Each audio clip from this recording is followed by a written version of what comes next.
एखादा फोन मिळाला माणसाला, एखादा फोन आला तर तो हवेमध्ये जातो. ग्रामपंचायतमध्ये गेला, जिल्हा परिषद मेंबर झाला, तो हवेमध्ये येतो की आमदार म्हणून राहिलो, आपल्या या भागाचा मंत्री म्हणून देखील आहे. समाजवादी या भागातून किंवा कुठेही 17 वर्षाच्या राजकारणामध्ये एखादा माणूस त्याला मला कधी बसून पाहतात, तरी मी कोणाला ब्रश शब्दाने मोठं बोलतो. लहान लेकराला देखील बोलत असताना आवडवामध्ये बोलतो, कुणाला रागवून बोलते. तुम्हीच माझ्या जागेत असतात तर मी कधी कुणाला रागवले नाही. प्रत्येकाला घेऊन जाण्याचा प्रयत्न केला, प्रत्येक समाजातील प्रत्येक घटकांना एकत्रित घेऊन जाण्याचा प्रयत्न केला, सामाजिक बांधिलकी आपल्या भागामध्ये कायम ठेवण्याचा प्रयत्न केला.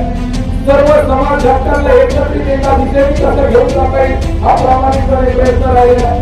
आणि येणाऱ्या काळामध्ये हे सर्वांना सोबत घेऊन जात असताना प्रत्येक समाजाचा आर्थिक विकास आणि प्रत्येक समाजाच्या भावना त्या ठिकाणी जपल्या पाहिजे हे देखील आपण काळजी घेतलेली आहे.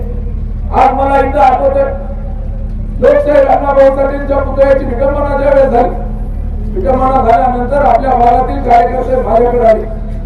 त्यांनी सांगितलं, भाई अशी झाली, आपल्या इथं घटना घडली, आम्हाला याच्यातून आता आम्हाला नवीन पुतळा उभा करायचा. तुम्ही इथल्या आमच्या बांधवांना असं विचारा, 1 मिनिट लागलं नाही, आपण सांगितलं तातडीने त्या ठिकाणी आपण पुतळा उभा